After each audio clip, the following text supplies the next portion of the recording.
with the principal, they refused to come there.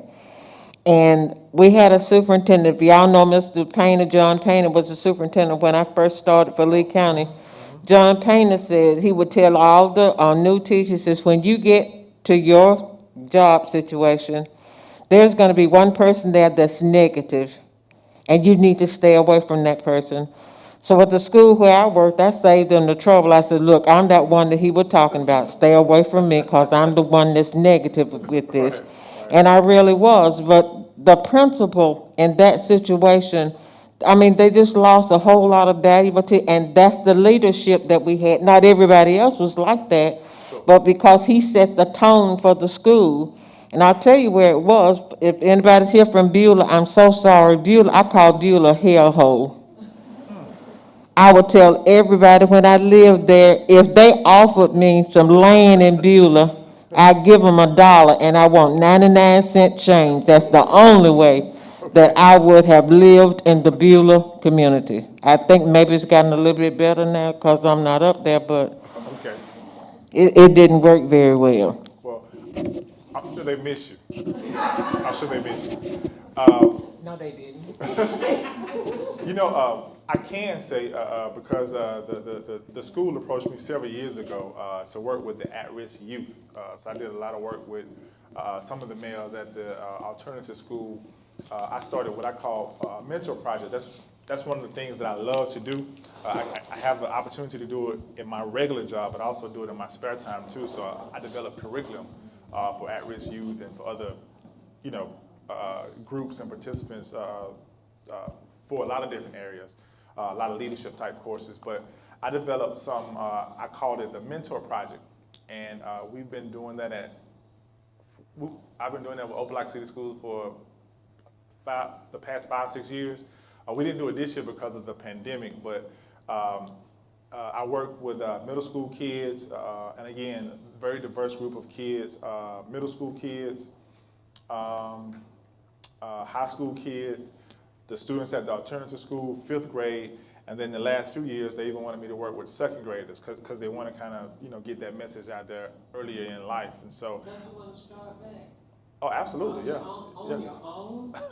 Yeah, we can certainly, yeah, we can certainly talk. But so I know they have made those strides to kind of do something for the at-risk youth. As far as teacher hiring, I couldn't comment on that because I don't know. I'm not in the school system. So, yeah, but I think they have tried to do some of these auxiliary programs to maybe target certain communities and certain sections there in the school system. Okay, so any other issues? Can I ask you a question? Yes, sir. Concerning alternative school. Mm-hmm. Now, if I get in trouble in a school that goes 8 hours, Mm-hmm. I go to alternative school and I can go to 3 or 4.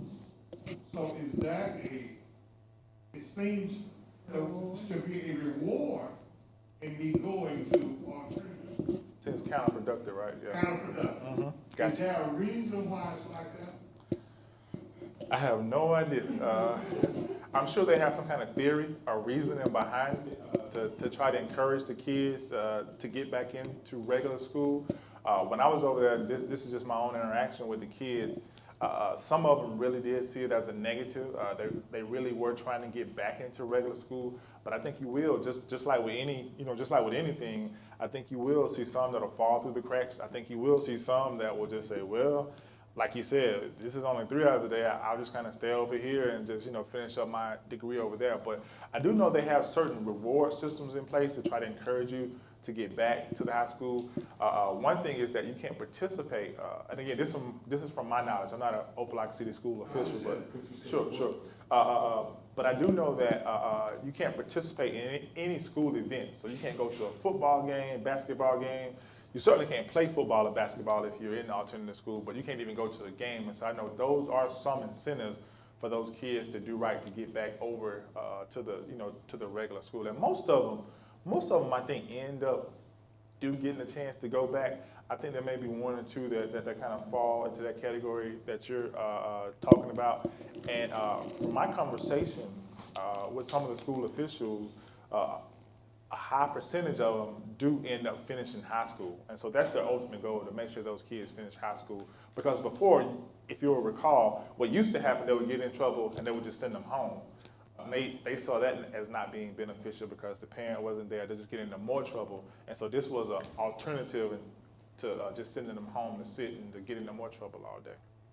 So that's my 10-cent answer, because I mean, I'm not associated with a school like that, but yeah. So what are some of the solutions then? What are some recommendations? What are some solutions? Or give me some examples of some things maybe that you've done personally to encourage diversity. Because I can tell you right now, the city can't do it alone. You know, we've already talked about this. I think it has to start with us. We can advocate to the city. We can make recommendations to the city. We can encourage them. But even with all the best recommendations and the best people, the city can't do it alone. And so us individually, we have to be willing to do what we need to do in order to make sure this is a more diverse and inclusive place. So what can we do? What are some recommendations? Well, one thing I'd like to see happen, because this is the second one of these meetings. I was here Tuesday night, Yes, ma'am. which was my ward, and now I'm here. I think it would be a great idea if the city got a committee, volunteer committee, of one of two persons from every ward that we have. Okay. And then let's sit down and talk, because what I'm seeing in my ward may not be happening in your ward.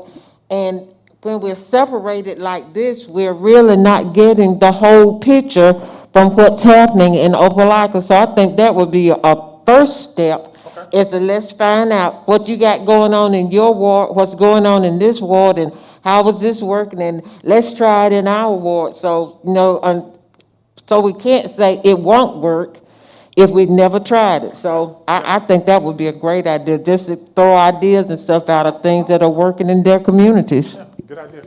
Great idea. Right here. And then we'll come to you next.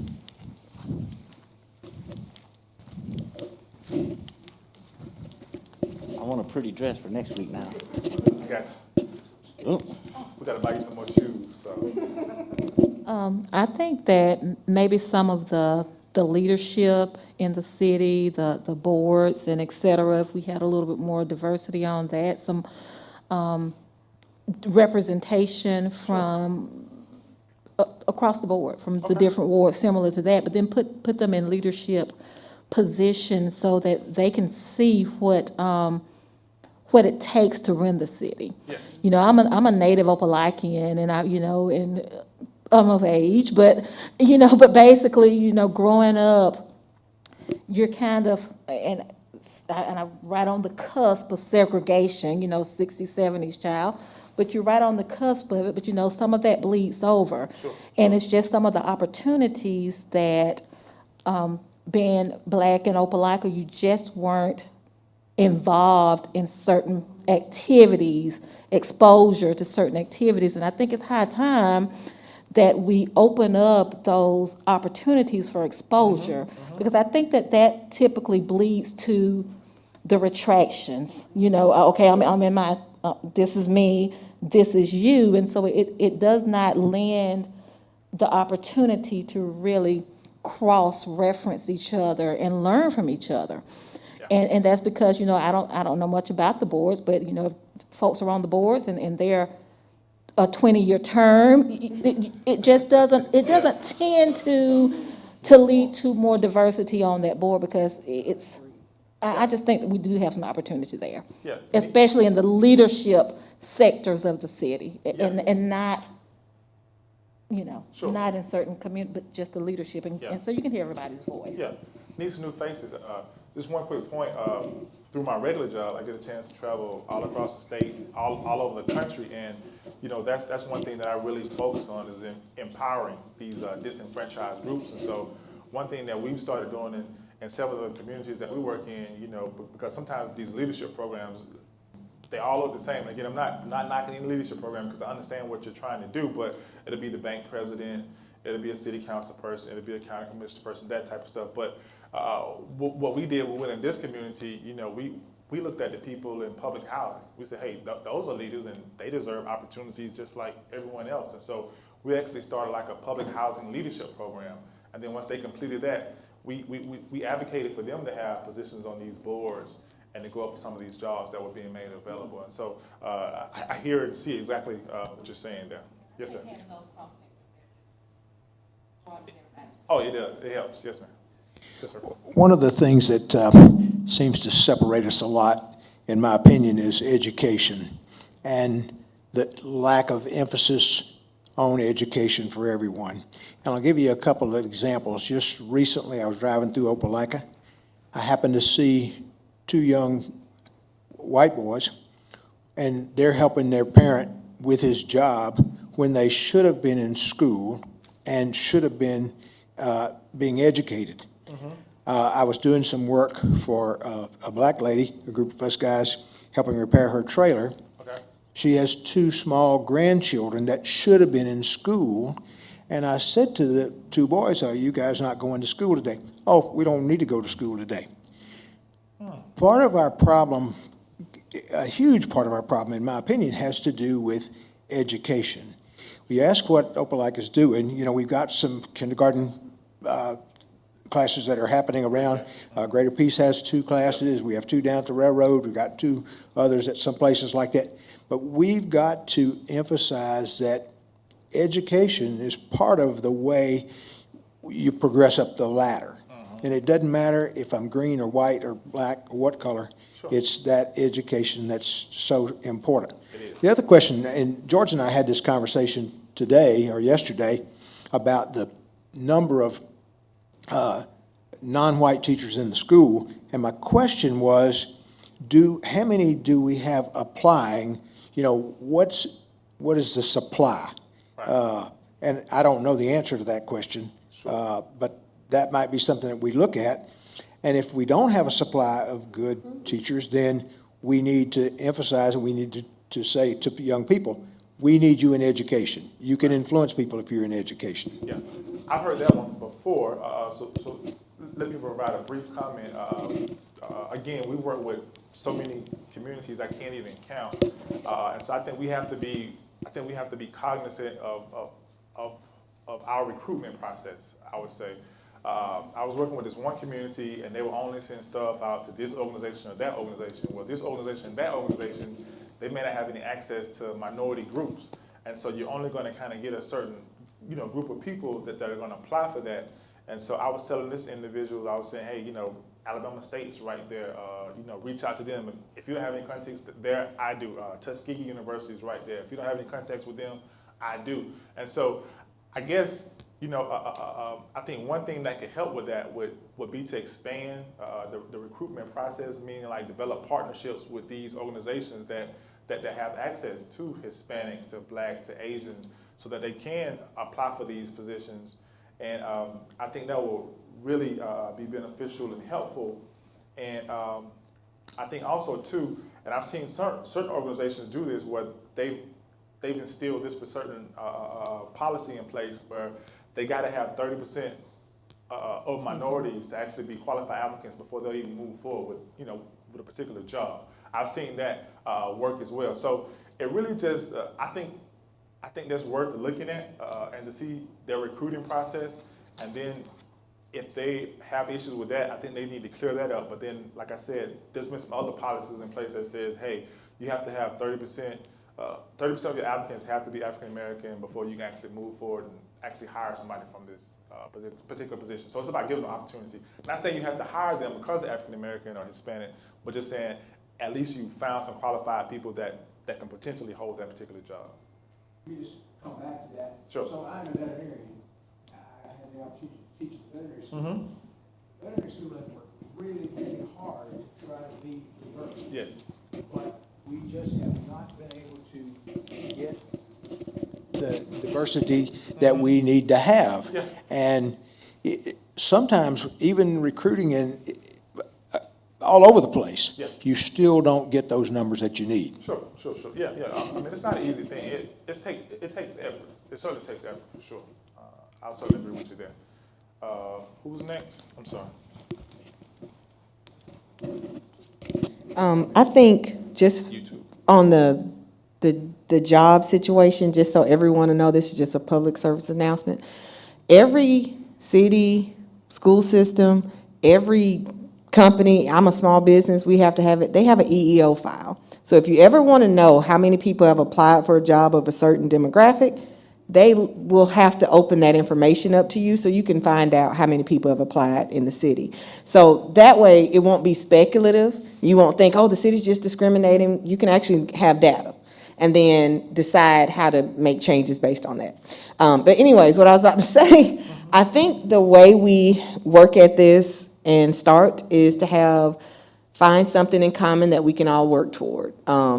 Once you have something in common, sometimes you tend to fade out the differences. Like Todd and I don't even like Todd. But I love his dog, Forrest. Todd and I can agree that Forrest is the best dog ever, that Forrest is great. Forrest is my daughter's best friend. But if we disagree on a whole bunch of other stuff, when we come to the table about Forrest, everything else can tend to fade because we are agreeing somewhere. And then once we start to agree on Forrest, we can pull in other areas that we may disagree and have civilized conversation concerning it. But I think the starting point is finding one thing that we can agree on as a city and work toward amplifying that agreement and that unity.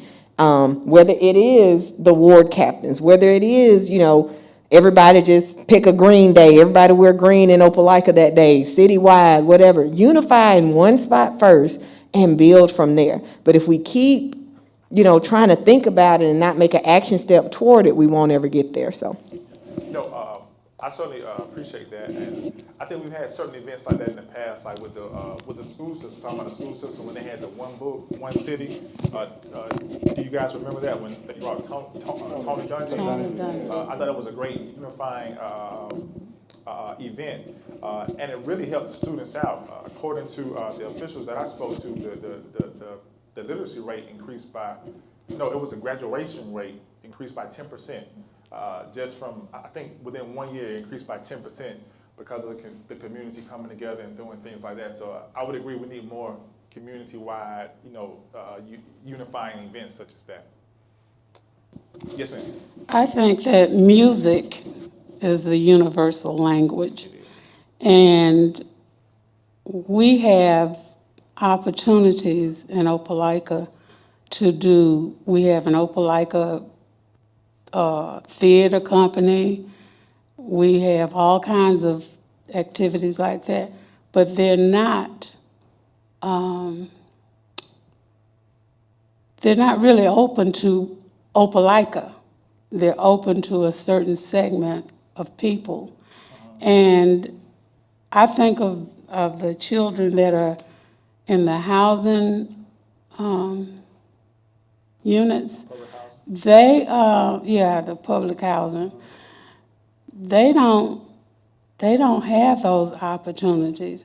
They can't afford to get to some of those places.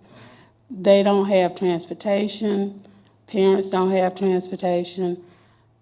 The bottom line, my experience in education is, if we don't get to the parents, because I don't care how bad a parent is, I've seen parents who have physically and mentally abused their children, but they love them. And children of abused parents are more protective of their parents than children in a good situation. So somewhere along the line, we've got to pull some of these parents from all over Opelika and sit them down, because children value what their parents value. Sure. Yeah. Children learn what they live. Absolutely. And if we don't get to the parents and then provide some opportunities for the children, we're missing the mark. Yeah. And I know children love to sing. They love to be on the stage. They love for their parents to be there to support them. So if we just pull together something like that, once a quarter or once a month. Sure. I think that's a way to get them together. Yeah, I was talking to some second graders doing this mentor project program, and I asked all of what they wanted to be when they grew up. And you know what they said? YouTuber. They want to be on YouTube. They love performing in front of the camera. So, absolutely. Okay, we have time for maybe like 1 or 2 more comments. Any more comments? I think this has been wonderful. I really appreciate you all participating. This has been great. Like I said, this is not an end point. This is a beginning. We're going to take what we've learned here from the previous sessions, and we have 1 more to go next Thursday, and then we're going to compile that information, present it to the mayor and city council, and then along with observations and recommendations, and then we'll kind of see where we go from there. But in the meantime, like what I was telling the previous groups, don't necessarily wait on the city. The city is a driving force, and we want to encourage the city. We are all here. We're a part of the city. We want to see the city succeed, but the city can't succeed without us. And so I know one thing that I'm doing personally, I'm looking at all the boards that I'm serving on and seeing how I can make those boards more diverse. I'm looking at various programming that I have the opportunity to do because of my position, because of my job, and I'm seeing how can I maybe give access to other populations in the community that may not have access to that. And so just like even with the hiring, I said job fair, but you said hiring event on November the 6th that's coming up. Me and Sabine, we're thinking about hosting this, or we're going to host this Zoom meeting to educate people on resumes and interview skills and things of that nature. And I've also worked with some small businesses, and we're thinking about maybe hosting some kind of entrepreneurial workshop so that maybe people who can't afford to go and pay $1,000 to be in a workshop, maybe they can come participate in our workshop, and we can give opportunities to a more diverse group that way. So I just say all that to say that you all are powerful. All of you all are leaders, and I think it's for each of us. The responsibility is ours. The city's responsible as well, but the responsibility is ours. And we can do a lot if we really want to. We are a powerful people together if we decide to do that. And I just encourage you to look at how you can maybe impact someone's life in a better way and to make our community more diverse in doing so. So I appreciate that. Anything else before we break? Yes, sir. I've been asked to be a part of many boards, but normally someone on that board will call you and ask you if you want to serve. Mm-hmm. Never have I seen where they would advertise that they need board members, which will give you a better opportunity for people to volunteer.